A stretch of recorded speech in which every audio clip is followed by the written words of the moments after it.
السلام عليكم ورحمة الله وبركاته.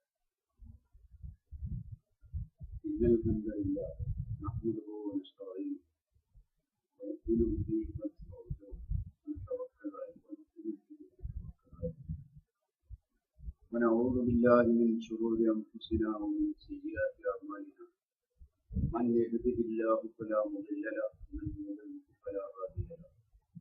وأشهد أن لا إله إلا الله وحده لا شريك له وأشهد أن محمدا عبده ورسوله أرسله بالهدى ودين الحق ليظهره على الدين كله ولو كره المشركون. اللهم صل على محمد وعلى آل محمد كما صليت على إبراهيم وعلى آل إبراهيم. اللهم بارك على محمد وعلى آل محمد كما باركت على إبراهيم وعلى آل إبراهيم إنك حميد مجيد. أما بعد فإن خير الكلام كلام الله وخير الحديث حديث محمد صلى الله عليه وسلم وشر الأمور محدثاتها وكل محدثة بدعة وكل بدعة ضلالة وفي رواية وكل ضلالة في النار. إن أريد إلا الإصلاح ما استطعت وما توفيقي إلا بالله عليه توكلت وإليه. أعوذ بالله من الشيطان الرجيم. بسم الله الرحمن الرحيم. خذ العفو وأمر بالعرف وأعرض عن الجاهلين. ആദരണീയരായ സുഹൃത്തുക്കളെ, സഹോദരന്മാരെ, സഹോദരി, ഇന്നിവിടെ ചർച്ച ചെയ്യാൻ പോകുന്ന വിഷയം ഇസ്ലാമിലെ വിട്ടുവീഴ്ച എന്ന വിഷയമാണ്. വിട്ടുവീഴ്ച എന്നത് പരസ്പരമുള്ള സ്നേഹത്തിന്റെയും സൗഹാർദ്ദത്തിന്റെയും ലക്ഷണമായിട്ടാണ് ഇസ്ലാം കണക്കാക്കുന്നത്. വിട്ടുവീഴ്ചയും സൗമ്യതയും അതിന്റെ തുടക്കം കുടുംബ ജീവിതത്തിൽ നിന്ന് തന്നെയായിരിക്കണം എന്നാണ് ഒരു മുസ്ലിം എന്ന നിലക്ക് സത്യവിശ്വാസികൾ സാധാരണ ചിന്തിച്ച് തുടങ്ങാറുള്ളത്. കാരണം സാമൂഹ്യ ജീവിതം മനുഷ്യൻ പഠിക്കുന്നത് കുടുംബ ജീവിതത്തിലൂടെയാണ് എന്ന് നമുക്ക് മനസ്സിലാക്കാൻ കഴിയും. ഓരോരുത്തരുടെ വിവാഹിതരാകുന്നതോടുകൂടി പലരുടെ സ്വഭാവങ്ങളിലും മുമ്പില്ലാത്ത പല മാറ്റങ്ങളും വരികയും ആ മാറ്റങ്ങൾ സമൂഹത്തിൽ പ്രതിഫലിക്കുകയും ചെയ്യുക എന്നത് ഒരു സാധാരണ സമ്പ്രദായമായിട്ട് നാം അനുഭവിക്കുന്ന കാര്യത്തിൽപ്പെട്ടു. ഇസ്ലാം കുടുംബ ജീവിതവുമായി ബന്ധപ്പെടുത്തുമ്പോൾ ഒരു സത്യവിശ്വാസിക്ക് തന്റെ മാതാപിതാക്കളോടും അതുപോലെ താൻ സ്നേഹിക്കേണ്ട, അതായത് തന്റെ കുടുംബത്തിലുള്ള മറ്റുള്ള ആളുകളോടും പെരുമാറേണ്ട രീതികൾ ഇസ്ലാം നമുക്ക് വിശദീകരിച്ചു തരുന്നുണ്ട്. അതുപോലെ തന്നെ മാതാപിതാക്കള് സന്താനങ്ങളോട് സ്വീകരിക്കേണ്ട നിലപാടുകളും വിശുദ്ധ ഖുർആനും തിരുസുന്നത്തും നമുക്ക് വിശദമാക്കി തരുന്നുണ്ട്. മാതാപിതാക്കളെ സംബന്ധിച്ചിടത്തോളം അവർക്ക് പ്രായം കൂടുമ്പോൾ അവരുടെ രക്തം കുറയും, എല്ലുകൾ ദുർബലമാകും. ഈ സന്ദർഭത്തില് ചിലപ്പോൾ നമുക്ക് സഹിക്കാൻ കഴിയാത്തതും കേൾക്കാൻ കഴിയാത്തതുമായ പലതും അവരിൽ നിന്ന് വന്നു എന്ന് വരും. കൂടുതൽ പ്രായം വരുമ്പോൾ ഒരു 80-ന്റെ അപ്പുറം പ്രായം കിടക്കുമ്പോൾ ചിലപ്പോൾ കുട്ടികളുടെ ബുദ്ധിയായി മാറും. സാധാരണയുള്ള സാമാന്യ ബുദ്ധി അവനുണ്ടായിക്കൊള്ളണമെന്നില്ല, അത് അവരുടെ കുറ്റമല്ല. അപ്പൊ ഈ നിലക്ക് മാതാപിതാക്കളെ സംരക്ഷിക്കുക എന്നത് ഇസ്ലാമിൽ വളരെ പ്രധാനപ്പെട്ട ഒരു കാര്യം. അള്ളാഹു ആ കാര്യം വിശുദ്ധ ഖുർആനിലൂടെ നമ്മെ അറിയിക്കുന്നത് വഅബ്ദുല്ലാഹ വലാ തുശ്രികൂ ബിഹി ശൈഅ വബിൽ വാലിദൈനി ഇഹ്സാന. നിങ്ങൾ അള്ളാഹുവിനെ ആരാധിക്കണം, മാതാപിതാക്കൾക്ക് നന്മ ചെയ്യണം. ഇതാണ്.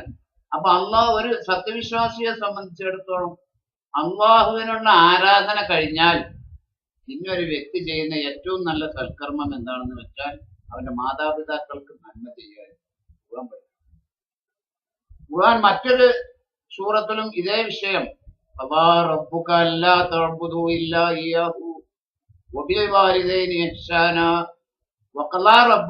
നിന്റെ റബ്ബ് വിധിച്ചിരിക്കുന്നു അല്ലാ തഅബ്ദു ഇല്ലാ ഇയ്യാഹു, അവനെ അല്ലാതെ ആരാധിക്കാൻ പാടില്ല. വബിൽ വാലിദൈനി ഇഹ്സാന, മാതാപിതാക്കൾക്ക് നന്മ ചെയ്യണമെന്ന്.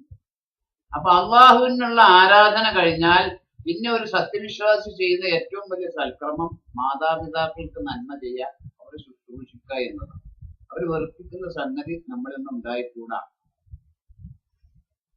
ഇനി മാതാപിതാക്കൾ അവിശ്വാസികളായിരുന്നാൽ പോലും ശരി, ഈ നിയമം ഇസ്ലാമിൽ ബാധകം, അവർ ദ്രോഹിക്കാൻ പാടില്ല. കാരണം മാതാപിതാക്കളെ നമ്മള് സംരക്ഷിക്കുന്നത് വിശ്വാസത്തിന്റെ പേരിലല്ല, അവർ നമുക്ക് വേണ്ടി സഹിച്ച ത്യാഗത്തിന്റെയും പരിശ്രമങ്ങളുടെയും കഷ്ടപ്പാടുകളുടെയും പേരിലാണ് മാതാപിതാക്കളെ നമ്മൾ ശുശ്രൂഷിക്കുന്നതും അവർക്ക് നമ്മൾ നന്മ ചെയ്യുന്നതും, അല്ലാതെ അവരുടെ വിശ്വാസത്തിന്റെ അടിസ്ഥാനത്തിലല്ല. അതുകൊണ്ട് തന്നെയാണ് വിശുദ്ധ ഖുർആൻ സൂറത്ത് ലുഖ്മാനില്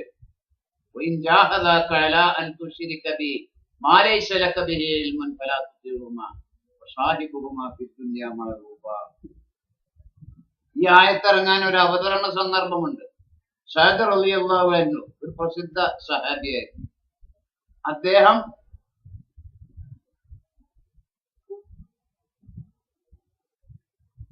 മുസ്ലിമായതിന്റെ പേരിൽ അദ്ദേഹത്തിന്റെ മാതാവ് അദ്ദേഹത്തോട് ശപഥം ചെയ്തുകൊണ്ട് പറഞ്ഞു, ലാ ആക്കുലു വലാ അശ്റബു ഹത്താ തഗ്ഫുറ ബി മുഹമ്മദിൻ, നീ മുഹമ്മദിൽ അവിശ്വസിക്കുന്നത് വരെ ഞാൻ ഭക്ഷണം കഴിക്കൂല, ഞാൻ ഒരു പാനീയവും കുടിക്കൂല എന്ന് ശപഥം ചെയ്യുകയും മാതാവ് പട്ടിണി കിടക്കുന്നത് കണ്ടിട്ട് സഹിക്കാൻ കഴിയാത്ത ഒരവസ്ഥ വന്നപ്പോൾ അദ്ദേഹം ഒരു വടി ഉപയോഗിച്ച് മാതാവിന്റെ വായ തുറക്കാൻ ശ്രമിക്കുകയും ചെയ്തു. അപ്പോഴാണ് ഈ വചനം അല്ലാഹു ഇറക്കുന്നത്,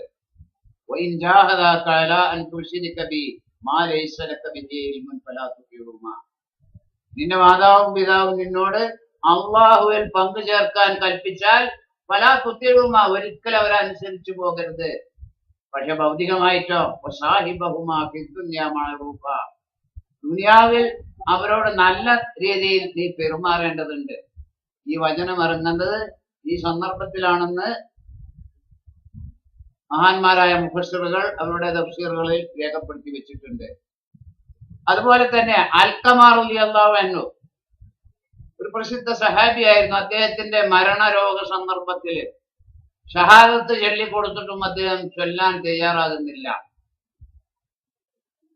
ഈ സന്ദർഭത്തിൽ ആളുകൾ അതൊരു ചർച്ചയാക്കി. ഇത്രയും നല്ലൊരു സഹാബി മരണ സന്ദർഭത്തില് ഈ ഷഹാദത്ത് ചെല്ലാൻ തയ്യാറാകാതിരുന്നപ്പോൾ അദ്ദേഹത്തിന്റെ മാതാവിനെ വിളിച്ചിട്ട് പ്രവാചകൻ ചോദിക്കുന്നു, എന്താണ് അതിന്റെ കാരണം എന്ന് നിങ്ങൾക്കറിയുമോ? അപ്പൊ ആ മാതാവ് പറയാണ്, എന്റെ മകൻ അൽക്കമ ചിലപ്പോഴൊക്കെ എന്നോട് കയർക്കാറുണ്ടായിരുന്നു, അതുകൊണ്ടായിരിക്കാം ഞാൻ അവന് മാപ്പ് കൊടുത്തിരിക്കുന്നു. ആ മാപ്പ് കൊടുത്തതിന്, മാതാവ് മാപ്പ് കൊടുത്തതിന് ശേഷമാണ് അദ്ദേഹത്തിന് ഷഹാദത്ത് കലിമ ഉച്ചരിക്കാൻ കഴിഞ്ഞത് എന്ന് ഹദീസുകളിൽ രേഖപ്പെടുത്തപ്പെട്ടു. അപ്പൊ ഈ നിലക്ക് മാതാപിതാക്കള് അവിശ്വാസികളായിരുന്നാൽ പോലും അവർക്ക് നന്മ ചെയ്യണം എന്നാണ് ഇസ്ലാമിന്റെ ആഹ്വാനം.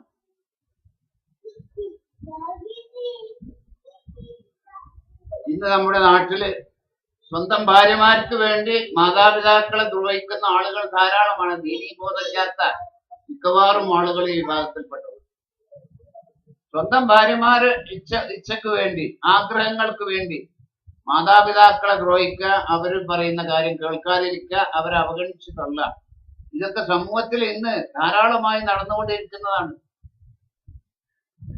സുഖിക്കാനും ശല്യം തീർക്കാനും വേണ്ടി അവരെ മാതാപിതാക്കളെ വൃദ്ധസദനങ്ങളിൽ തള്ളുന്നവർ പോലും മുസ്ലിങ്ങളുടെ കൂട്ടത്തിൽ വരെ ഉണ്ട് എന്ന് പറഞ്ഞാൽ അതിൽ നമ്മൾ അതിശയപ്പെടേണ്ട കാര്യമില്ല. അതൊക്കെ ഇന്ന് നാട്ടിൽ നടക്കുന്ന സംഭവങ്ങളാണ്. അപ്പൊ ഈ നിലക്ക് വിട്ടുവീഴ്ച അഥവാ വിട്ടുവീഴ്ച എന്ന് പറഞ്ഞാൽ സ്വാർത്ഥത ഇല്ലാതിരിക്കുക. ഈ സ്വാർത്ഥത ഇല്ലാതിരിക്കുമ്പോഴാണ് മറ്റുള്ളവർക്ക് വിട്ടുവീഴ്ച ചെയ്യാനും മറ്റുള്ളവർക്ക് നന്മ ചെയ്യാനും നമുക്ക് ആഗ്രഹം വരിക. എന്റെ ശരീരം, എന്റെ രക്തം, എന്റെ കുടുംബം, എന്റെ ജോലി, അല്ലെങ്കിൽ എന്റെ ഭാര്യ, എന്റെ മക്കള്, ഈ എന്റെ എന്നുള്ള ഈ താല്പര്യങ്ങൾക്കാണ് നമ്മൾ സ്വാർത്ഥത എന്ന് പറയുന്നത്. അവനവന്റെ കാര്യം, മറ്റുള്ളവരെ എങ്ങനെയായാലും വേണ്ടിയില്ല, എന്റെ കാര്യം വിജയിക്കണം, ഇതല്ല ഒരു മുസ്ലിം. മുസ്ലിം എന്ന് പറഞ്ഞാൽ ഇന്നമൽ മുഅ്മിനൂന ഇഖ്വത്തുൻ, മുഅ്മിനീങ്ങൾ പരസ്പരം സഹോദരന്മാരാ.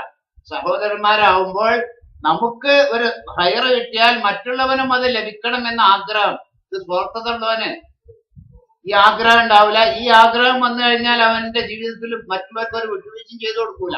ഇത് മനുഷ്യന്റെ സ്വഭാവമാണ്. അതാണ് അള്ളാഹുവിന്റെ റസൂൽ ലാ യുമിനു അഹദുക്കും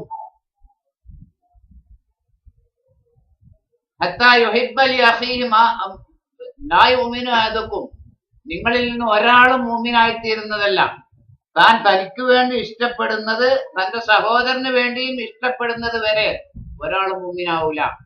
താൻ തനിക്ക് വേണ്ടി ഇഷ്ടപ്പെടുന്നത് സഹോദരന് ഇഷ്ടം. എനിക്കൊരു 1 കോടി റുപ്യന്റെ കാർ ഉണ്ടെങ്കിൽ അത് സഹോദരനും ഇങ്ങനെ വേണമെന്ന്, അതായത് അവനൊരു കാർ വേണം, മറ്റവൻ ഇത് സഹോദരന് പിന്നെ ഇഷ്ടപ്പെടുക എന്ന് പറഞ്ഞാൽ അതാണ്. അതല്ലാതെ ഓന്റെ കാറ് അതേമാതിരി കാറ് ഓനക്ക് വാങ്ങിത്തരാ, അതല്ല അവിടെ ഇഷ്ടപ്പെടുക എന്നുകൊണ്ട് ഉദ്ദേശിക്കുന്നത്. മറ്റെന്താ, തനിക്കുള്ള കിട്ടിയ ഗുണം ഒരു ഹയറ് തനിക്ക് കിട്ടിയിട്ടെങ്കിൽ ഇതേ ഹയറ് മറ്റുള്ളവനും കിട്ടണം എന്ന ആഗ്രഹം.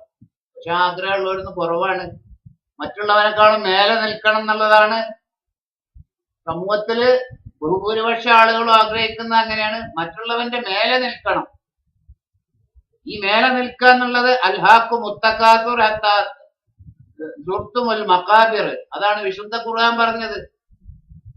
അൽഹാഖും, നിങ്ങൾ അശ്രദ്ധരാക്കിയിരിക്കുന്നു, അത്തക്കാസുർ പരസ്പരം പെരുപ്പിച്ച് കാണിക്കുക എന്നുള്ള ഈ സ്വഭാവം. ഞാൻ മറ്റവനെക്കാട്ടും വലിയവനാണ്, സമ്പന്നനാണ്, വിജ്ഞാനം ഉള്ളവനാണ് എന്നൊക്കെ പെരുപ്പിച്ച് കാണിക്കല്. ആ പെരുപ്പിക്കല് എന്ന് ലോകത്ത് നടക്കുന്നുള്ളൂ. ഇല്ലാത്ത പോയിഷ്യൻ, ഇല്ലാത്ത ഡിഗ്രി ഒക്കെ കൊടുത്തിട്ട് ആളുകൾ അങ്ങനെ പൊന്തി. ചില ആൾക്കാര് പാമര വിഡ്ഢികളായിരിക്കും, പരമ്പര വിഡ്ഢിത്തുള്ള ആൾക്കാരായിരിക്കും ഈ പൊന്തിക്കപ്പെടുന്ന പലരും. പക്ഷെ ശംസുൽ ഉലമ നമ്മൾ കേൾക്കുന്ന പേരാ. ഉലമാക്കളിലുള്ള സൂര്യൻ, ഒരു 4 ഫിഖ്ഹിന്റെ കിതാബും ഒരു ജലാലി തഫ്സീറും ഓതി പഠിച്ചവരൊക്കെ ശംസുൽ ഉലമയാണെങ്കിൽ അള്ളാഹുവിന്റെ റസൂലിൽ നിന്ന് ഖുർആൻ പഠിച്ച അബൂബക്കർ റളിയല്ലാഹു അൻഹു, ഉമർ ഇബ്നുൽ ഖത്താബ് റളിയല്ലാഹു അൻഹു, ഉസ്മാൻ ഇബ്നു അഫ്ഫാൻ റളിയല്ലാഹു അൻഹു, അലി ഇബ്നു അബീ ത്വാലിബ് റളിയല്ലാഹു, ഇവരൊക്കെ എവിടെ നമ്മൾ വെക്കുക? അപ്പൊ ഈ നിലക്ക് ആളുകളെ വെറുതെ പൊന്തിക്കാം. റസൂലുള്ളാഹി ഈ പൊന്തിക്കലിന് തന്നെ എതിരാ. കാരണം അത് അഹങ്കാരം ഉണ്ടാക്കും. ലാ തുത്തുറൂനി കമാ അത്റത്തിൻ നസാറ ഈസാ ഇബ്നു മറിയം, ക്രിസ്ത്യാനികൾ ഈസാ നബി അലൈഹിസ്സലാമിയെ പുകഴ്ത്തിയതുപോലെ നിങ്ങൾ എന്നെ അമിതമായി പുകഴ്ത്തരുത്. ഫഇന്നമാനഅബ്ദുൻ, ഞാനൊരു അടിമ മാത്രമാണ്. നിങ്ങൾ എന്നെ കുറിച്ച് അള്ളാഹുവിന്റെ അടിമ, അള്ളാഹുവിന്റെ റസൂൽ എന്ന് മാത്രം പറഞ്ഞാൽ മതി എന്നാണ് പ്രവാചകൻ പഠിപ്പിച്ചത്. അപ്പൊ ഈ നിലക്ക് സ്വാർത്ഥതയാണ് നമ്മളെ വിഷയം, വിട്ടുവീഴ്ചയാണ് നമ്മളെ വിഷയം. സ്വാർത്ഥത ഉള്ളവന് വിട്ടുവീഴ്ച ചെയ്യാൻ വളരെ പ്രയാസമായിരിക്കും. അപ്പൊ ഈ നിലക്ക് നമ്മൾ ചിന്തിക്കുമ്പോൾ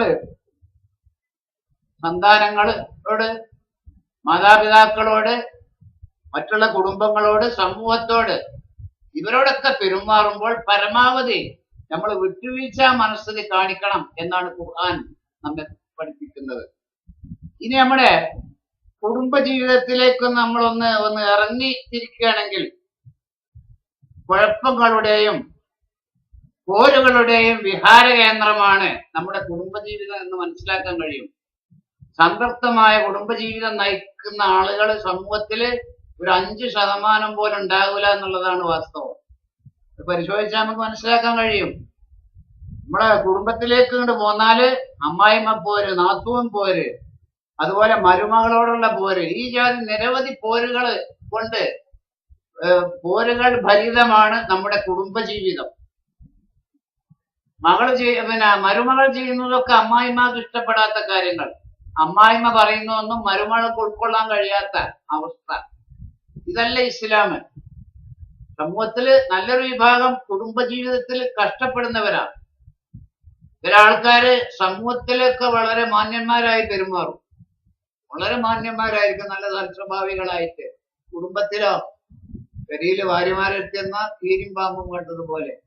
അതാ റസൂലുള്ളാഹി പഠിപ്പിച്ചത്, ഖിയാറുക്കും ഖിയാറത്തുൽ നിസായിക്കുന്നു, നിങ്ങളിൽ ഉത്തമന്മാര് നിങ്ങളുടെ ഭാര്യമാരോട് ആരാ ഉത്തമമായി പെരുമാറുന്ന അത്തരക്കാരാണ്. അപ്പൊ ഉത്തമന്മാരാരാ? ഭാര്യമാരോട് നല്ല നിലയിൽ പെരുമാറുന്ന ആൾക്കാര്. സമൂഹത്തോട് പെരുമാറാൻ നമ്മളോട് കൽപ്പിക്കപ്പെട്ടിട്ടുണ്ട്, വേറെ ശരി. അപ്പൊ അവിടെ മാത്രം പോരെ, എല്ലായിടത്തും നമ്മുടെ ഈ മാന്യതയും മര്യാദയും എല്ലായിടത്തും പ്രതിഫലിച്ച് കാണണം എന്നാണ് ഇസ്ലാം ആഗ്രഹിക്കുന്നത്. അപ്പൊ ആ നിലക്ക് നമ്മുടെ കുടുംബം പോരിന്റെ ഒരു വിളനിലമായിട്ടാണ് നമുക്ക് മനസ്സിലാക്കാൻ കഴിയുന്നത്. മരുമകള് സുബൈക്ക് കുളിക്കുന്നത് പോലും ഇഷ്ടപ്പെടാത്ത മാതാക്കളുണ്ട്, അമ്മായിമ്മമാരുണ്ട്. നോക്കുങ്ങള് അതുപോലെ ഭർത്താവുമായിട്ട് നല്ലവണ്ണം സംസാരിച്ചാൽ, ഒപ്പം കൂടി ചിരിച്ചാൽ, ഒരു നല്ല സ്വഭാവത്തില് അവർ തമ്മിൽ പെരുമാറ്റം കണ്ടാൽ അതിൽ പോലും അസൂയ പൂണ്ട് സംശയദൃഷ്ടിയോടെ നോക്കുന്ന അമ്മായിമ്മമാര്, മാതാക്കള് നമ്മുടെ സമൂഹത്തിലുണ്ട്. അവരൊക്കെയാണ് ഈ കുടുംബത്തിന് ഛിദ്രത ഉണ്ടാക്കുന്നത്. ഒരാണും പെണ്ണും തമ്മിൽ അങ്ങോട്ടും ഇങ്ങോട്ടും കണ്ട് അവർക്കൊക്കെ പിടിച്ചു കഴിഞ്ഞ് അവസാനാണ് അമ്മായി പെണ്ണിനെ കാണാൻ പോകുന്നത്. ഒരു കേടുമില്ലാത്തൊരു പെണ്ണ്, അവളെ കണ്ണിന് എന്തോ ഒരു കേടുണ്ട്, ഒരു സംശയമുണ്ട്, അതുകൊണ്ട് ആ കല്യാണം വേണ്ട. ഇതാണ് കലക്ക, വെറും കുഴപ്പമുണ്ടാകും. നമ്മുടെ സമൂഹത്തിൽ നടന്നുകൊണ്ടിരിക്കുന്ന ഏർപ്പാടാണിത്. ഈ വിവാഹബന്ധം കലക്കുന്നതിൽ വളരെ സ്ഥാനം പെണ്ണുങ്ങൾക്കുണ്ട്, നമ്മുടെ സമൂഹത്തിൽ നടക്കുന്നതാണ്. അപ്പൊ ഈ നിലക്കുള്ള നമുക്ക് സമൂഹത്തോട് ഓരോരുത്തർക്കും ബാധ്യത ഉണ്ട്. എല്ലാരും, നമ്മൾ ആരും ഈ ഭരണാധികാരത്തിൽ നിന്ന്, വീട്ടിലെ ഭരണാധികാരം ഏറ്റവും ചുരുങ്ങിയത് ഒരു മുസ്ലിമായ മനുഷ്യന് വീട്ടിലെ അധികാരത്തിൽ ഉണ്ടാവും.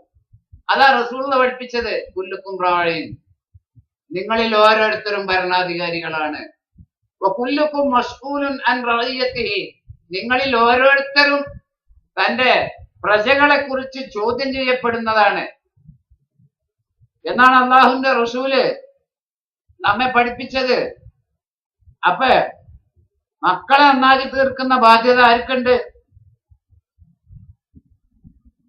മാതാപിതാക്കൾക്കാണ്. മാതാപിതാക്കളോട് സന്താനങ്ങൾക്കുള്ള ബാധ്യത നമ്മൾ പറഞ്ഞു. ചേ എന്ന് പോലും പറയാൻ പാടില്ല. ചേ എന്ന് പറയാൻ പാടില്ല. ചേ അല്ല അവിടെ ഉദ്ദേശം, വെറുക്കുന്ന ഒരു വാക്ക് അവരോട് പറയരുത് എന്നാ. അതേപോലെ തന്നെയാണ് മാതാപിതാക്കൾക്ക് അതേ രീതിയിൽ സന്താനങ്ങളോടും കടമുണ്ട്. അങ്ങോട്ട് മാത്രമല്ല, ഒരു പാലിട്ടാല് അങ്ങോട്ടും ഇങ്ങോട്ടും കടക്കണം. അങ്ങോട്ട് കടന്നാൽ പിന്നെ അവർ രക്ഷപ്പെട്ടു പാലം വലിക്കാന്നുള്ളതല്ല, രണ്ടും തുല്യമായി പോകാനാണ് ഇസ്ലാം കൽപ്പിക്കുന്നത്. അതാണ് വിശുദ്ധ ഖുർആൻ പറഞ്ഞത്, യാ അയ്യുഹല്ലദീന ആമനൂ ഖൂ അൻഫുസകും വഅഹ്ലീകും നാറാ. യാ അയ്യുഹല്ലദീന ആമനൂ, സത്യവിശ്വാസികളെ, ഖൂ അൻഫുസകും വഅഹ്ലീകും നാറാ, നിങ്ങൾ നിങ്ങളുടെ ശരീരങ്ങളെയും നിങ്ങളുടെ കുടുംബത്തിന്റെ ശരീരങ്ങളെയും നരകത്തിൽ നിന്നും കാത്തുരക്ഷിക്കണം. ആദ്യം നമ്മുടെ ശരീരം കാത്തുരക്ഷിക്കണം, പിന്നെ കുടുംബത്തിന്റെ ശരീരം. നമ്മുടെ ശരീരം രക്ഷിക്കാത്ത ഒരവസ്ഥ വരെ നമ്മൾ കുടുംബത്തിനെ ഉപദേശിക്കാം, അല്ലെങ്കിൽ നാട്ടുകാരെ ഉപദേശിക്കാം. അത് ഇസ്ലാം, അത് കുറ്റകരാണ്. നമ്മൾ നല്ല നല്ല കാര്യങ്ങൾ പറയാം. ഇപ്പൊ ലുഖ്മാൻ അലൈഹിസ്സലാത്തു വസ്സലാം, قال لقمان لابنه يا بني لا تشرك بالله وإذ قال لقمان لابنه وهو يعظه يا بني لا تشرك بالله إن الشرك لظلم عظيم. وإذ قال لقمان لابنه وهو يعظه, ലുഖ്മാൻ അലൈഹിസ്സലാത്തു വസ്സലാം അദ്ദേഹം പ്രവാചകനാണെന്നും ഒരു വലിയാണെന്നും അള്ളാഹുവിന്റെ ഇഷ്ടത്തിന് പാത്രമായി തീർന്നിട്ടുള്ള ഒരു വലിയാണെന്ന രണ്ട് അഭിപ്രായം മുസ്ലിംകൾക്കിടയിലുണ്ട്. ഏതായിരുന്നാലും അദ്ദേഹം മകനെ വിളിച്ച് ഉപദേശിക്കുന്ന ലാ തുശ്രിക്കൂ യഅ്ളുഹു, സതുപദേശം നൽകിക്കൊണ്ട് പറഞ്ഞു, യാ ബുനയ്യ ലാ തുശ്രിക് ബില്ലാഹ്, കുഞ്ഞു മകനെ അള്ളാഹുവിൽ പങ്കു ചേർക്കരുത്. ഇന്നശ്ശിർക ലദുൽമുൻ അളീം, തീർച്ചയായും ശിർക്ക് വമ്പിച്ചാക്രമമാണ്. ശിർക്ക് അള്ളാഹുവിൽ പങ്കു ചേർക്കുക. അള്ളാഹുവിൽ പങ്കു ചേർക്കുക എന്ന് പറഞ്ഞാൽ അള്ളാഹുവിന്റെ വിശേഷണ ഗുണങ്ങളിൽ സത്തയിൽ പങ്കു ചേർക്കുക. അള്ളാഹുവിന്റെ വിശേഷണ ഗുണങ്ങളിൽ പങ്കു ചേർക്കുക. അള്ളാഹുവിന്റെ പ്രവർത്തനങ്ങളിൽ പങ്കു ചേർക്കുക. ഇബാദത്തുകളിൽ പങ്കു ചേർക്കുക. ഈ നാല് ശിർക്ക്. ഒന്ന് അള്ളാഹുവിന്റെ ദാത്തിൽ പങ്കു ചേർക്കുക എന്ന് പറഞ്ഞാൽ സത്തയിൽ. അള്ളാഹുവിനെ പോലെ ഏതെങ്കിലും ഒരു പടപ്പ് പടപ്പിന് അള്ളാഹുവിന്റെ അതേ വിശേഷണം നൽകുക. ഒരു ഉദാഹരണം പറഞ്ഞാൽ നമാ അംറുഹു ഇദാ അറാദ ശൈഅൻ അൻ യഖൂല ലഹു കുൻ ഫയകൂൻ. സൂറത്ത് യാസീനിൽ അല്ലാഹു പറഞ്ഞത് അള്ളാഹുവിന്റെ കാര്യം ഇത്ര മാത്രം. ഒരു വസ്തുവിനെ ഉദ്ദേശിച്ചുകൊണ്ട് ഇന്ന രീതിയിലാകണം എന്ന് ഉദ്ദേശിച്ചുകൊണ്ട്, ഒരു വസ്തു ഇന്ന രീതിയിലാകണം എന്ന് ഉദ്ദേശിച്ചുകൊണ്ട് അള്ളാഹു കുൻ എന്ന് പറഞ്ഞാൽ, ആക് എന്ന് പറഞ്ഞാൽ ഫയകൂൻ, അള്ളാഹു ഉദ്ദേശിക്കുന്ന അതേ രൂപത്തിൽ ആ ജീവിയായി തീരും. ഇത് അള്ളാഹുവിന്റെ ദാത്ത്, അള്ളാഹുവിന്റെ ദാത്തിയായ സിഫത്താണ്. അതായത് സത്തയിലുള്ള ഒരു വിശേഷണ ഗുണം. പക്ഷെ ഇതും മുസ്ലിങ്ങളിൽപ്പെട്ട ആൾക്കാർ പോലും ഇതിൽ പങ്കു ചേർക്കുന്നുണ്ട്. ഇവരെങ്ങനെ സന്താനങ്ങളെ തൗഹീദ് പഠിപ്പിക്കുക. എന്നോട് ഏകൽ കൂടെയവൻ തന്റേകൽ ആകെന്ന് ഞാൻ ചൊല്ലില്ല ഗുമ്മതെന്നോവർ. ഷെയ്ഖ് അബ്ദുൽ ഖാദർ ജീലാനി അദ്ദേഹം തൗഹീദ് അള്ളാഹു അല്ലാത്ത ഒരാളോടും പ്രാർത്ഥിക്കാൻ പാടില്ല, സഹായം തേടാൻ പാടില്ല, അതൊക്കെ ശിർക്കാണ് എന്ന് പഠിപ്പിച്ച മനുഷ്യനാ അദ്ദേഹം. മഹാനാണ്. അദ്ദേഹത്തിന്റെ ഫുതുഹുൽ ഗൈബ് എന്ന ഗ്രന്ഥത്തിൽ അദ്ദേഹം പറയുന്നുണ്ട്. പക്ഷെ അദ്ദേഹത്തെ കുറിച്ച് കോഴിക്കോട്ടുകാരൻ ഖാദി മുഹമ്മദ് എന്നൊരാൾ എഴുതി വിട്ട ഒരു നുണയാണിത്. എന്ത്? എന്നുടെ ഏകൽ കൂടെയവൻ തന്റെ, എന്റെ കൽപ്പന അള്ളാന്റെ കൽപ്പന പോലെ തന്നെയാണ്. ആകെന്ന് ഞാൻ ചൊല്ലിൽ ആകും അതെന്നോവർ. ഒരു വസ്തുവിനെ നോക്കിയിട്ട് ഇന്ന കോലത്തിലാകണം എന്ന് ഞാൻ പറഞ്ഞാൽ അതേ കോലത്തിലാകും. അള്ളാഹുവിന്റെ അതേ വിശേഷണം. അപ്പൊ ഇതില് വിശ്വസിക്കുന്ന ഒരു സ്ത്രീ, ഒരു പുരുഷൻ, മൊയ്തീൻ ഷേഖിന് ഈ ജാതി ഇതൊക്കെ ഗുണങ്ങളൊക്കെ ഉണ്ട് എന്ന് വിശ്വസിക്കുന്ന ഒരാള്, അയാൾ എങ്ങനെ തൗഹീദ് പഠിപ്പിക്കുക? അപ്പൊ അള്ളാഹുവിന്റെ ദാത്തിൽ പങ്കു ചേർക്കാൻ പാടില്ല. വിശേഷണ ഗുണങ്ങൾ എന്താ? വിശേഷണ ഗുണം ഞാൻ ഓരോ ഉദാഹരണേ പറയാൻ സമയമുള്ളൂ.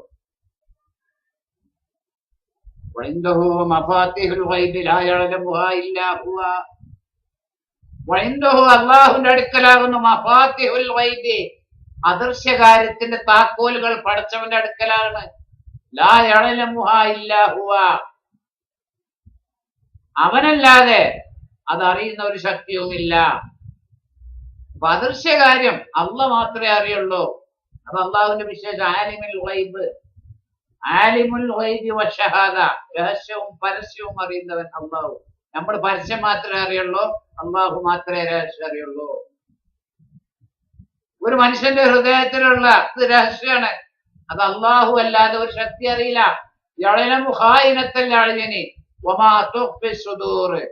മനുഷ്യന്റെ കള്ള നോട്ടവും മനസ്സ് മറച്ചു വെക്കുന്നതും അള്ളാഹു അറിയുന്നു. ഇന്നഹു അലീമുൻ ബിദാത്തി സുദൂർ, തീർച്ചയായും ഹൃദയങ്ങളിലുള്ളത് അറിയുന്നവൻ അള്ളാഹു ആണ്. കുട്ടികൾക്ക് ആ കഴിവ് അള്ളാഹു കൊടുത്തിട്ടില്ല. പക്ഷേ മൊയ്തീൻ മാലയിലോ തീയകത്തുള്ള വസ്തുവിനെ പോലെ കാണാൻ ഞാൻ നിങ്ങളെ കൽഭാഗമെന്നോവർ.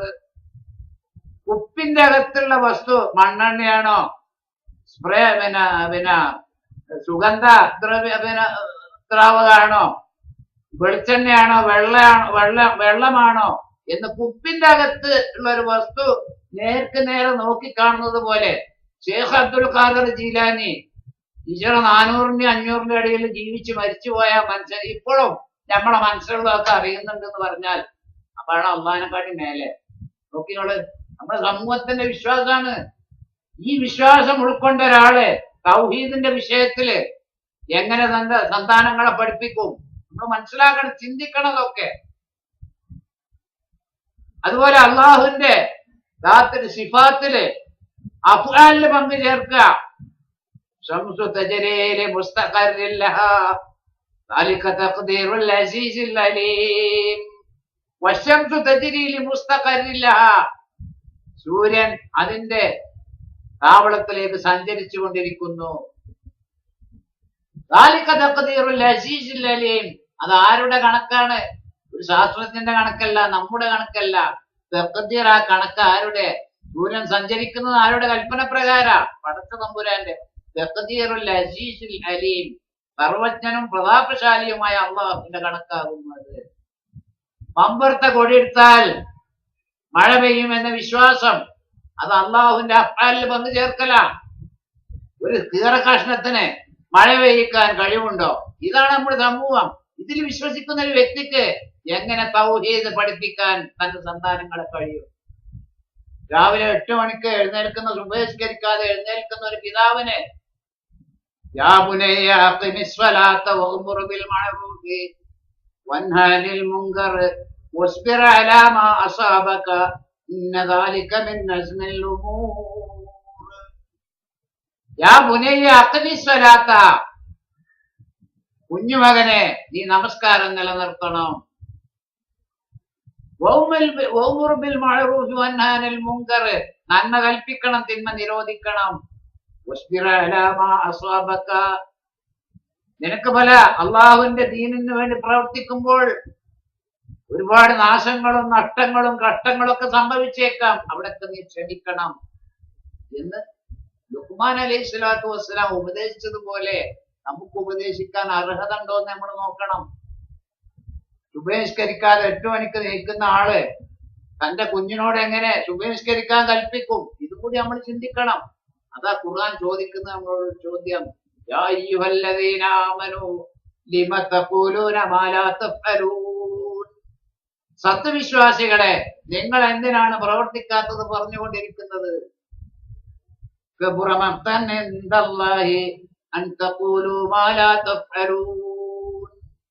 നിങ്ങൾ പ്രവർത്തിക്കാത്തത് പറയുക എന്നത് അള്ളാഹുവിനെ സംബന്ധിച്ചിടത്തോളം വലിയ വമ്പിച്ച കാര്യമാണ്. അതായത് അവൻ ഗൗരവമായി എടുക്കുന്ന ഒരു കാര്യമാണ് പ്രവർത്തിക്കാത്തത് പറയുക എന്നത്. അതുപോലെ യഹൂദി നസാറാക്കളോടും അള്ളാഹുവിന്റെ കൽപ്പന അത് അവർക്ക് മാത്രമല്ല നമുക്കും ബാധകമാണ്. വിശുദ്ധ ഖുർആനില്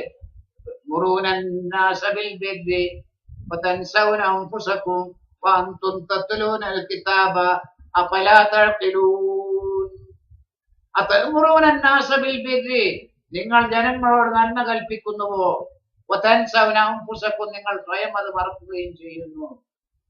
വാന്തും തത്തുലൂനൽ കിതാബ്, നിങ്ങൾ വിവരമില്ലാത്തവരല്ല, അറിവുള്ളവരാ വിഷയത്തിലൊക്കെ. നിങ്ങൾ വേദഗ്രന്ഥം പാരായണം ചെയ്തുകൊണ്ടിരിക്കുന്നു. അഫലാ തഅഖിലൂൻ, നിങ്ങൾ ചിന്തിക്കുന്നില്ലേ? പ്രവർത്തിക്കാത്തവന് അത് പറയാനുള്ള അവകാശം ഇസ്ലാം നിഷേധിക്കുക. നന്മ പ്രവർത്തിക്കുന്നവനെ നന്മ പറയാൻ അവകാശമുള്ളൂ എന്നാണ് വിശുദ്ധ ഖുർആൻ കൽപ്പിക്കുന്നത്. അപ്പോ കുടുംബത്തില് പരസ്പരം അങ്ങോട്ടും ഇങ്ങോട്ടും ഒരു നിലക്കും തീവ്രത പുലർത്താൻ സമൂഹത്തില് നമ്മൾ പെരുമാറുന്നതിനേക്കാളും 10 മടങ്ങ് വിട്ടുവീഴ്ചയും സ്നേഹവും കാണിച്ചുകൊണ്ടായിരിക്കണം കുടുംബത്തിലെ ഓരോ വ്യക്തിയോടും പെരുമാറേണ്ടതെന്ന് ഇസ്ലാം ഖുർആൻ പ്രത്യേകം നിഷ്കർഷിക്കുന്നുണ്ട്. പക്ഷെ ഇതൊന്നും നമ്മൾ ആളുകൾ അറിയില്ല, ഇതൊന്നും പഠിപ്പിക്കാറില്ല ആരും. കാരണം ഇത്തരം കാര്യങ്ങൾ ആളുകൾക്ക് ആവശ്യമുള്ള കാര്യമൊന്നും എവിടെയും അറിയില്ല. അപ്പൊ ഈ നിലക്ക് നമ്മുടെ കുടുംബജീവിതം എന്നുള്ളത് വളരെ ദുഷ്കരമായ ഒരു അവസ്ഥയിലാണ്. വളരെ കുറഞ്ഞ ആളുകളെ ആ സന്തോഷകരമായ കുടുംബജീവിതം മുന്നോട്ട് കൊണ്ടുപോകുന്നുള്ളൂ.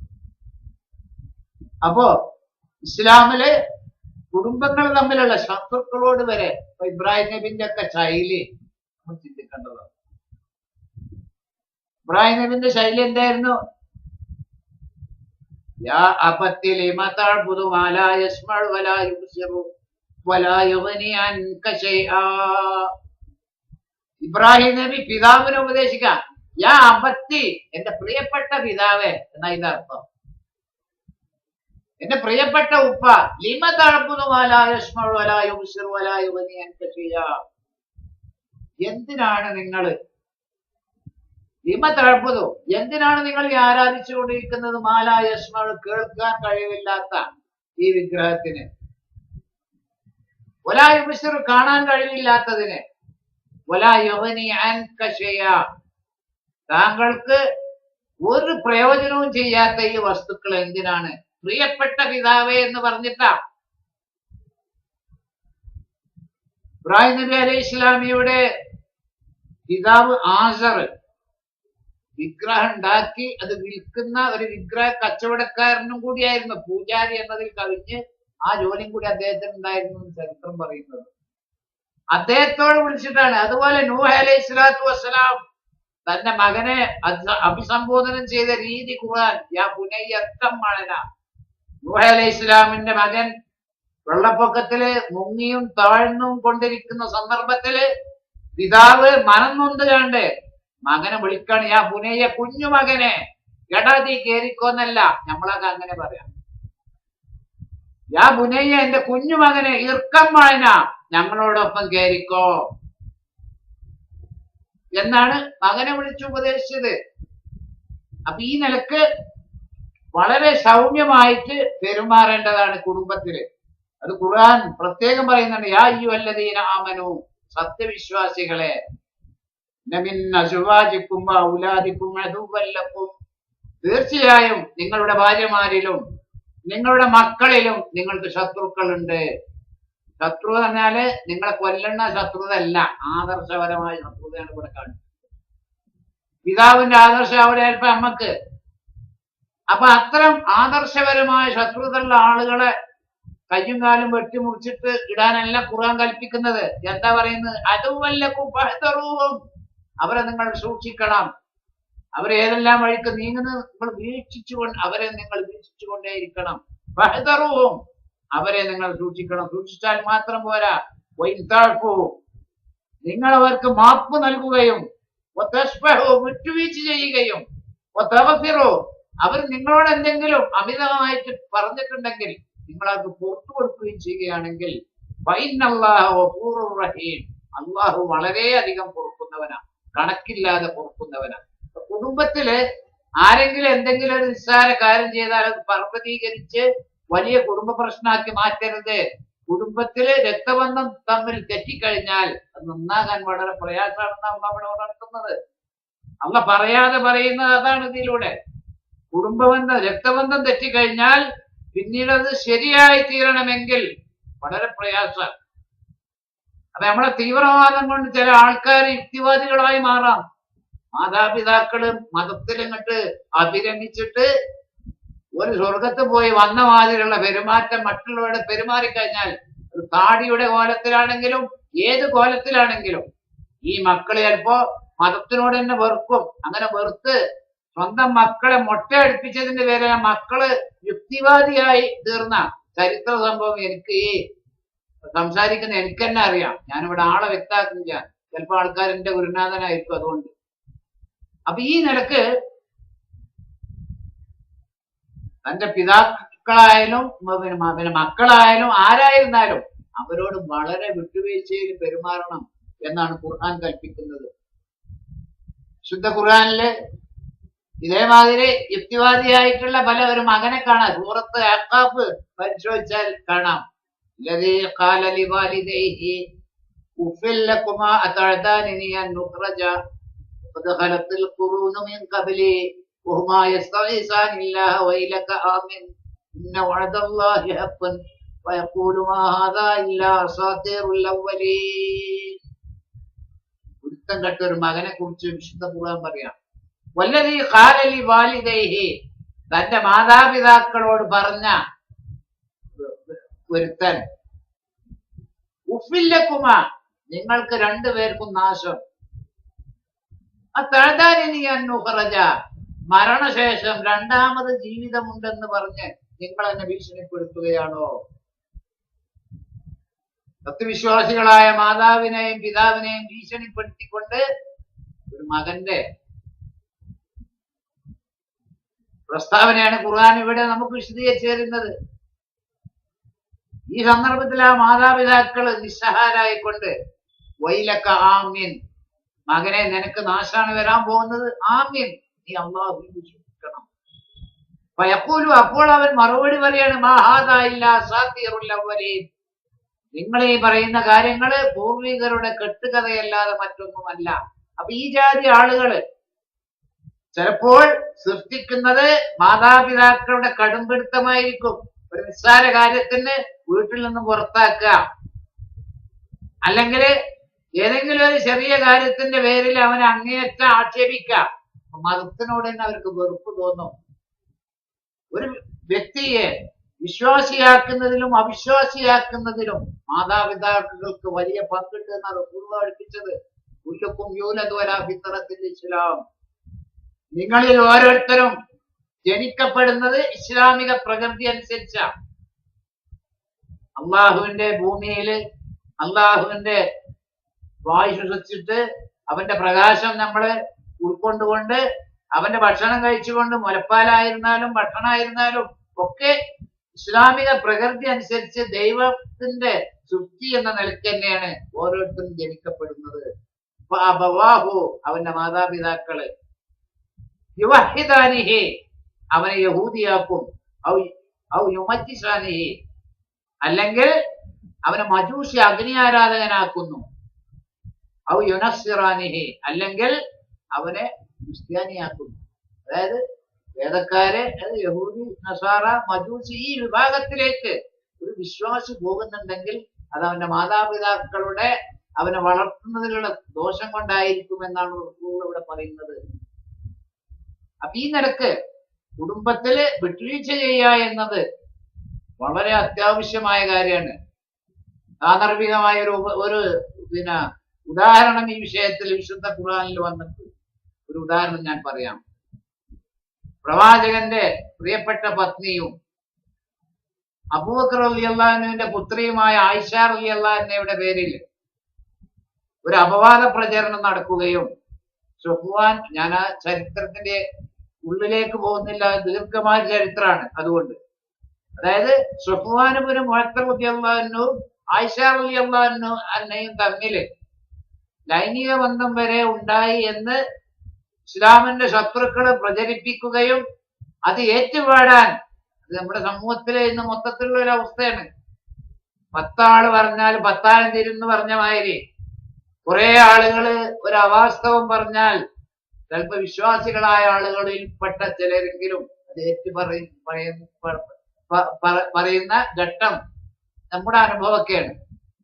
ഇതേ അനുഭവം സഹാബത്തിന്റെ കാലത്തുണ്ടായിരുന്നു. ഇപ്പൊ മിസ്താബിന് അസാസാറിയാൻ പ്രവാചകന് ഇഷ്ടപ്പെട്ട സഹാബിയാണ്. ഇത് മാത്രല്ല അബൂബക്കർ റളിയല്ലാഹുവിന്റെ കുടുംബക്കാരനാ. മിക്കവാറും ഭക്ഷണം കഴിക്കാറുള്ളത് അബൂബക്കർ റളിയല്ലാഹുവിന്റെ വീട്ടിൽ ചെന്നാണ്. അബൂബക്കർ റളിയല്ലാഹു സമ്പന്നനൊന്നുമല്ല, പക്ഷെ എന്നാലും തന്റെ ബന്ധു, രക്തബന്ധു എന്നുള്ള നിലക്ക് അദ്ദേഹത്തെ എപ്പോഴും ഭക്ഷണം കൊടുത്ത് ദുരുസ്തിന ആളാ അബൂബക്കർ റളിയല്ലാഹു. ആ അബൂബക്കർ റളിയല്ലാഹുവിന്റെ കുടുംബക്കാരത്തിയെ കുറിച്ച് യഹൂദികളും അതുപോലെ കപടവിശ്വാസികളും പ്രവാചകന്റെ ഭാര്യക്കെതിരിൽ നടത്തിയ ഈ ലൈംഗികാരോപണത്തില് ആരും പങ്കെടുത്തു? പങ്കെടുത്തു. അദ്ദേഹത്തിന് അതിന്റെ പേരില് 80 അടി ലഭിച്ചു എന്ന ഹദീസുകൾ പറയുന്നത്. الذين يرمون المحصنات ثم لم يأتوا بأربعة شهداء وجلدوهم 80 جلدة.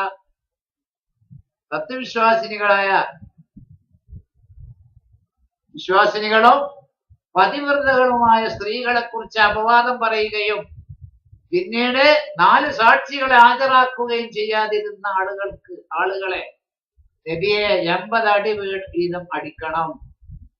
സത്യവിശ്വാസികളായ നമ്മളോടും പ്രവാചകനോടും അള്ളാന്റെ കൽപ്പനയാണ്.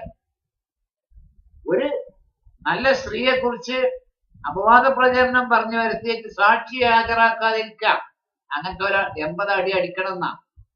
പിന്നെ ഓലെ സാക്ഷിത്വം ഒരു നിലക്കും സ്വീകരിക്കാൻ പാടില്ല എന്നാണ് ഖുർആൻ പറയുന്നത്. അപ്പൊ ഈ നിലക്ക് റളിയല്ലാഹു ആ അപവാദ പ്രചരണത്തിൽ പങ്കെടുത്തതിന്റെ പേരില് അബൂബക്കർ റളിയല്ലാഹു അൻഹു ഒരു ശപഥം ചെയ്തു, ഇനി മിസ്താഹിന് ഞാൻ ഒന്നും കൊടുക്കൂല. അല്ലാഹു തആല അത് വലിയൊരു പ്രശ്നമാക്കി എടുത്തു. ഒരു ചെറിയ തെറ്റ് ഒരാളുടെ അടുക്കൽ വന്നതിന്റെ പേരില് ഒരാളെ ബഹിഷ്കരിക്കുന്ന രീതി ഇസ്ലാമികല്ല. അള്ളാഹു ആയത്തിറക്കി, നിങ്ങളിൽ നിന്ന് സാമ്പത്തിക ശേഷിയും വിശാലതയും ഉള്ളവർ ദരിദ്രന്മാർക്ക് കൊടുക്കുന്ന സഹായങ്ങൾ ഒരിക്കലും നിർത്തിവെക്കാൻ പാടില്ല. അതിന് കാരണം അള്ളാഹു പറഞ്ഞത്, അലാ തുഹിബ്ബൂന അൻ യഗ്ഫിറല്ലാഹു ലക്കും. നിങ്ങൾ അള്ളാഹുവിനോട് ഒരുപാട് പാപങ്ങൾ ചെയ്തിട്ടില്ല. അബൂബക്കർ ഇസ്ലാമിക്ക് വന്നവരാണല്ലോ, അതിന് മുമ്പ് ചെയ്തിട്ടുണ്ടാവും. നിങ്ങൾ അള്ളാഹുവിനോട് ഒരുപാട് പാപങ്ങൾ ചെയ്തിട്ടില്ലേ? അലാ തുഹിബ്ബൂന യഗ്ഫിറല്ലാഹു ലക്കും. ആ പാപങ്ങൾ അള്ളാഹു നിങ്ങൾക്ക് പുറത്തു തരുന്നതിന് നിങ്ങൾ ഇഷ്ടപ്പെടുന്നില്ലേ? നിങ്ങൾ അള്ളാഹിനോട് ചെയ്ത കുറ്റം അള്ളാഹ് നിങ്ങൾക്ക് പൊറുക്കണം എന്നാണ് നിങ്ങൾ ആഗ്രഹം എങ്കിൽ നിങ്ങളോട് ആരെങ്കിലും ഒരു പാവം ഒരു തെറ്റ് ചെയ്തിട്ടുണ്ടെങ്കിൽ അവൻ പുറത്തു കൊടുക്കണം. ഇതാണ് വിട്ടുവീഴ്ച, ഇസ്ലാമിലെ വിട്ടുവീഴ്ച. അപ്പൊ ഇതാണ് ശുദ്ധ ഖുർആൻ ഈ വിഷയത്തില് അബൂബക്കർ റളിയല്ലാഹു അൻഹുവിനെ ഉപദേശിച്ചുകൊണ്ട്. അതുപോലെ നമ്മൾ സന്താനങ്ങളെ നോക്കുന്ന കാര്യത്തില് വളരെ ശ്രദ്ധ പുലർത്തണം. ഉമർ ഇബ്നുൽ ഖത്താബ് റളിയല്ലാഹു അൻഹുവിന്റെ കാലഘട്ടം, ഭരണകാലഘട്ടത്തില് ഒരു സ്ത്രീ വന്നിട്ട് മകനെ കുറിച്ച് ഖലീഫയോട് ആക്ഷേപം പറയാം. എന്റെ മകൻ ഞാൻ പറഞ്ഞത് കേൾക്കുന്നില്ല, അവൻ അവന്റെ സ്വന്തം ഇഷ്ടത്തെ പ്രവർത്തിക്കാണെന്ന് പറഞ്ഞപ്പോ മകനെ വിളിച്ചു ഖലീഫ. മകൻ പറഞ്ഞു, എന്റെ ഉമ്മ വളരെ മോശക്കാരിയാണ്. ആ മോശം നിങ്ങൾക്ക് എന്റെ പേരിട്ടത് തന്നെ ജുഅലി എന്നാണ്. ജുഅലി എന്നാൽ കരിവണ്ട്. ഒരു മകന് പേരിട്ടതാ കരിവണ്ട്. ഇത് ആ പേരിൽ നിന്ന് അപ്പൊ ഖലീഫ മനസ്സിലാക്കി ആ ജുഅലി എന്ന പേരിൽ നിന്ന് തന്നെ മാതാവിന്റെ സ്വഭാവം മനസ്സിലാക്കുകയും പോകാൻ പറഞ്ഞു. ആ സ്ത്രീയുടെ ആക്ഷേപം പോലും ഉമർ റളിയല്ലാഹു അൻഹു അംഗീകരിക്കണ്ടായില്ല. അപ്പൊ ഇതാണ് ഇപ്പൊ മക്കളോട് നല്ല നിലക്ക് പെരുമാറണം. അതാണ് ഖുർആൻ പറഞ്ഞത്, യാ അയ്യുഹല്ലദീന ആമനു. ആ ആയത്ത് ഞാൻ ഒന്നും കൂടി നിങ്ങളുടെ മുന്നിൽ വെക്കുകയാണ്. സത്യവിശ്വാസികളെ, ഇന്ന മിൻ അസ്വാജിക്കും, തീർച്ചയായും നിങ്ങൾക്ക് നിങ്ങളുടെ ഭാര്യമാരിലുണ്ട്, ഔലാദിക്കും നിങ്ങളുടെ സന്താനങ്ങളിലുമുണ്ട്, അദുവ്വൻ നിങ്ങൾക്ക് ശത്രുക്കളുണ്ട്, ഫഹ്ദറൂഹും അവരെ നിങ്ങൾ സൂക്ഷിക്കണം, വഇൻ തഅഫു നിങ്ങൾ അവർക്ക് മാപ്പ് കൊടുക്കുകയും, വതസ്ഫഹു അവരോട് വിട്ടുവീഴ്ച കാണിക്കുകയും, വതഗ്ഫിറു അവർക്ക് നിങ്ങൾ പുറത്തു കൊടുക്കുകയും ചെയ്യുന്ന പക്ഷം ഫഇന്നല്ലാഹ ഗഫൂറുർ റഹീം നിങ്ങൾ അവർക്ക് പുറത്തു കൊടുത്താൽ അള്ളാഹു ഏറെ പൊറുക്കുന്നവനാണ്, കരുണാനിധിയുമാണ് എന്നാണ് വിശുദ്ധ ഖുർആൻ പറയുന്നത്. സഹോദരന്മാരെ, സഹോദരികളെ, ഇന്നിവിടെ പറഞ്ഞ ഈ വിഷയം മുഴുവൻ നമ്മുടെ ജീവിതത്തിൽ ഉൾക്കൊണ്ട് പ്രവർത്തിക്കുവാനും അങ്ങനെ മുസ്ലിങ്ങളായി ജീവിച്ചു നിൽക്കുവാനും ശക്തനായ തമ്പുരാൻ അങ്ങനെ എല്ലാവരെയും